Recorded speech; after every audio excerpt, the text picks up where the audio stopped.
राख्नु चीज केकले पानीमा राख्छौ? अब यो फिलिङलाई चाहिँ लेमन टर्टको फिलिङलाई चाहिँ हामीले मोल्डमा राख्न खोजिरहेको छौँ। मोल्ड पनि खतरा आउँदो रहेछ त्यस्तो दामी। अब प्लेटमा त चाय खाना दिएर गएछ के यो व्हाइट पेपर हो सर? यो सिल्भर पेपर खाना तपाईँको तातो बनाएर राख्ने या फिर तपाईँको रोटीहरू हुन्छ नि त्यो नत्र कुलिङको लागि पनि कुलिङको जस्तै कि चिसो खानाहरू हुन्छ तिनीहरूको लागि पनि हुन्छ सिल्भर पेपर टी रोलहरू यताउता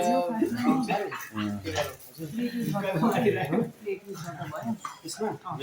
एउटा सानो प्लेट हुन्छ त्यो प्लेट हो क्या खास यस्तो प्लेट छिटै आउँछ यसको प्लेट चाहिँ म हुँदासम्म चाहिँ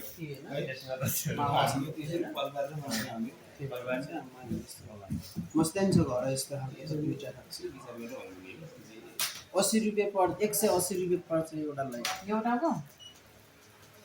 यो यस्तो यो खालकोमा छ कि मसित यो सजिलो नै हैन त्यसमा सिल्भर फोइल पनि हाल्नु परेन तर गाह्रो चाहिँ त्यही यो हो नि त निकाल्नु ए यो चाहिँ प्रेस गर्नु बित्तिकै निस्किरा हाल्नु अनि लेमन टार्टहरू एप्पल पाईहरू यस्तो खालकोमा चाहिँ फ्याक्ट निकाल्नुमा चाहिँ पर्छ नत्र भने त गाह्रो पर्छ यिनीहरू यस्तो फ्ल्याट चाहिँ टार्टमा मात्रै युज गर्ने खै ल्याउनुस् त अब बरस र तेल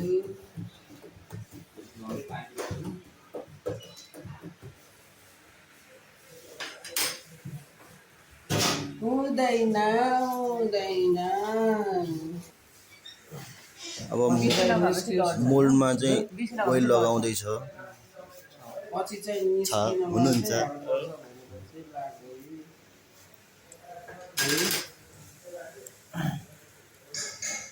केको लागि लाग्यो र यो हो त होइन होला हो त्यसो हो भने त होला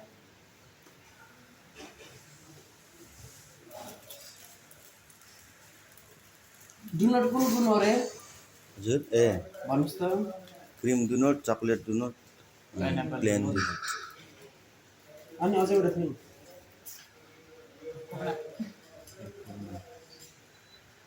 स्ट्रबेरी बनाउँदाखेरि के हाल्नुपर्छ अरे स्ट्रबेरीलाई कि भित्र फिलिङ्स हालिदिने कि नभए माथि सिरपमा डुबाइदिने कि नभए टपिङ चाहिँ गर्नु छ भने रियल स्ट्रबेरिज हालेर टपिङ गर्ने क्रिममा चाहिँ मिक्स गर्ने स्ट्रबेरी फ्लेभर अनि त्यसपछि माथिबाट चाहिँ स्ट्रबेरी टपिङ गरिदिने हामीले बिना क्रिम युज गरेर हुन्छ कि हुँदैन फिलिङ्स मात्रै हालेर ल निकाल्नुस् त अब त्यसलाई अब निकाल यो क्रस्टलाई निकाल क्रस्ट यस्तो जाम भइसकेछ साह्रो भएपछि जमेको चाहिँ के होला ल भन्नुहोस् चिनी जम्यो कि बटर जम्यो कि के बटर है बटर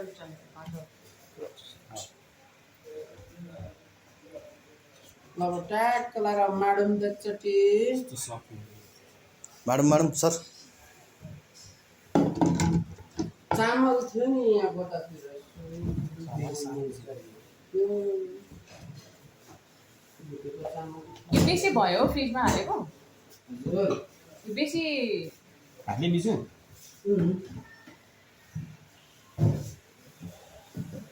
मान्नु मैदा निकाल्नुहोस् त मेल्टेड हुन्छ यो चाहिँ बहुत गाह्रो चिज हो यस्तो डल्लो हुन्छ डल्लो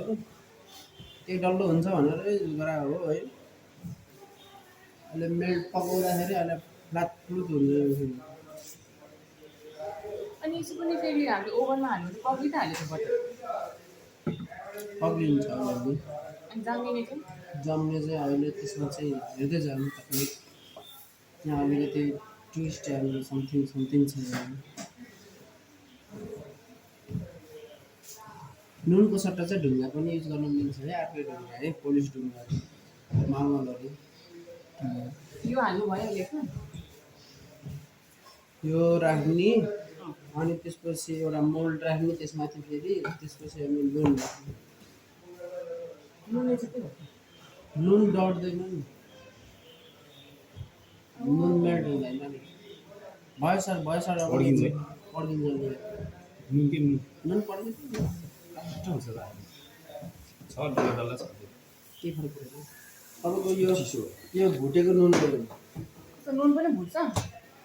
यो सब भुटेको नुन हामीले युज गरेर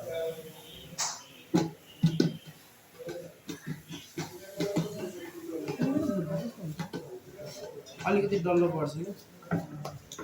अलिअलि त्यही आएको हो।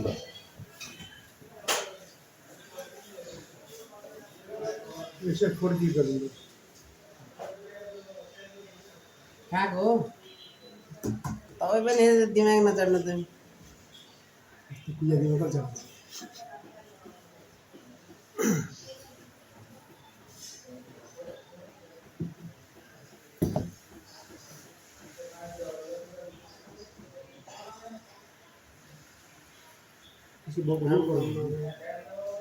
कि यो त पुरै बटर हो क्या यसो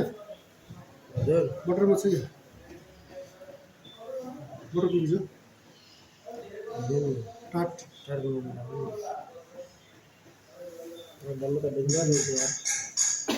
मान्छेले भन्छ केही सिकेन अरे तेरो कति जाँदैछ तेरो कति न त्यसले केही बुझ्छ हो बुझ्ने पाराले आनन्दले पढेको के छ हुन्छ नि त्यस्तो यस्तो अलिअलि भेटिन नि पर्छ त त्यस्तो होइन चाहिँ सबै बुझ्ने खालको भेटियो भने गाह्रो पर्छ नि मलाई यो हामीले क्रस्ट पातलो गऱ्यो भने चाहिँ हजुर क्रस्ट पातलो गऱ्यो भने चाहिँ पछि निकाल्दाखेरि चाहिँ फुट्छ पातलो गऱ्यो भने चाहिँ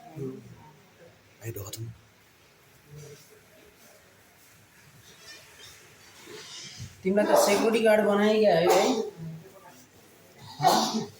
ढोका खोले बन्द गरे बन्द गरे होइन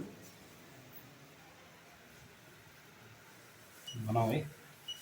बनाऊ है बनाऊ अलिकति छिटो मेल्ट हुन्छ है यो यसलाई चाहिँ जमाएर पनि फेरि गर्छु भने पनि पाइन्छ है बिग्रिहाल्यो नि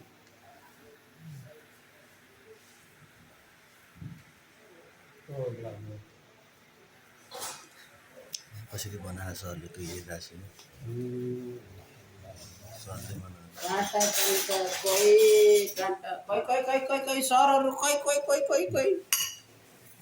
मलाई फुटाउनु पऱ्यो होला है यो त हेर्नु यसरी